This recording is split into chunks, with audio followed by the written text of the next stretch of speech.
প্রয়াত প্রাক্তন মুখ্যমন্ত্রী বুদ্ধদেব ভট্টাচার্যের শেষ যাত্রা ছিল শুক্রবার। বৃহস্পতিবার তাঁর দেহ শায়িত ছিল পিস ওয়ার্ল্ডে।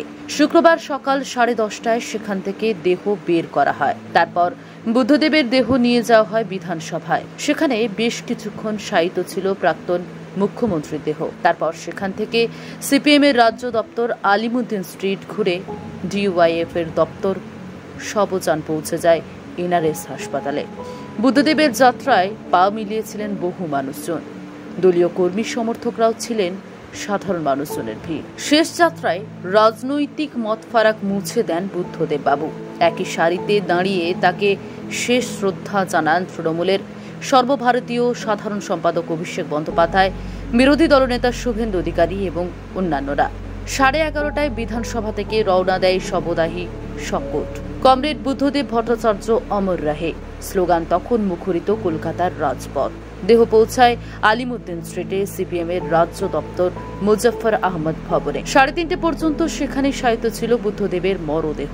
তাকে শেষ শ্রদ্ধা জানাতে লম্বা লাইন পড়ে দলীয় দপ্তরের বাইরে। 3:30টার সময় দেহ রওনা দেয় সিপিএম এর যুব সংগঠন ডিওয়াইএফআই এর রাজ্য দপ্তর দীনেশ মজুমদার ভবনে। জনস্রোতে ভবনের সামনে কিছুক্ষণ সময় দাঁড়িয়ে ফের ধীর গতিতে চলতে শুরু করে শববাহী সকেট। বুদ্ধদেব বাবুর এক সময়ে ছায়া সঙ্গী ওসমান 3 দশক ধরে যিনি বুদ্ধদেব বাবুকে সঠিক সময়ে সঠিক গন্তব্যে পৌঁছে দিতেন। অসুস্থ শরীর নিয়ে তিনি কিন্তু এসেছিলেন বুদ্ধদেব বাবুকে একবার শেষবারের মতো চোখের দেখা দেখতে।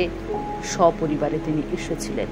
বাদ যায়নি তার 0002 যে অ্যাম্বাসেডর, সে অ্যাম্বাসেডরও কিন্তু এসেছিলেন বুদ্ধদেব বাবুকে শেষবারের মতো গন্তব্যে পৌঁছে দিতে। সঙ্গে ছিল শববাহীর সঙ্গেও সেই অ্যাম্বাসেডরও। আলিমুদ্দিন স্ট্রিটে ভিড় করে বাম কর্মী সমর্থকেরা। রাজ্য স্তর থেকে শুরু করে কেন্দ্রীয় স্তরের নেতা মন্ত্রীরাও আলিমুদ্দিন স্ট্রিটে কিন্তু এসেছিলেন। বুদ্ধদেব ভট্টাচার্যের শেষ শ্রদ্ধা জানাতে উপস্থিত হয়েছিলেন সিপিএম এর প্রাক্তন সাধারণ সম্পাদক প্রকাশ কারাট, সিপিআই এর রাজ্য সম্পাদক ডি রাজা, সিপিএম এর রাজ্য সম্পাদক মোহাম্মদ সেলিম, ত্রিপুরার প্রাক্তন মুখ্যমন্ত্রী মানিক সরকার, দলের প্রাক্তন রাজ্য সম্পাদক তথা প্রাক্তন বিরোধী দলনেতা সূর্যকান্ত মিশ্র, বাম আমলের মৎস্যমন্ত্রী তথা সমাজবাদী পার্টির নেতা কিরণময় নন্দ ছিলেন বৃন্দা কারাট। এর পাশাপাশি ছিলেন সুজন চক্রবর্তী থেকে শুরু করে বিমান বসু, ছিলেন বুদ্ধবাবুর সন্তান থেকে শুরু করে বহু বাম কর্মী সমর্থকেরা। জনস্রোতে থমকে গিয়েছিল শববাহী শপথ।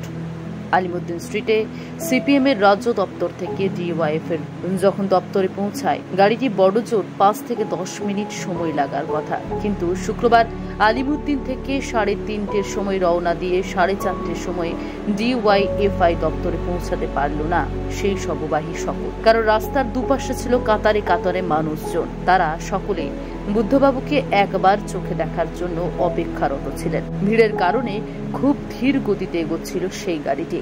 ভিড়ের মধ্যে দেখা যায় ফুল মালা উড়ে আসছে শববাহী শকটের দিকে।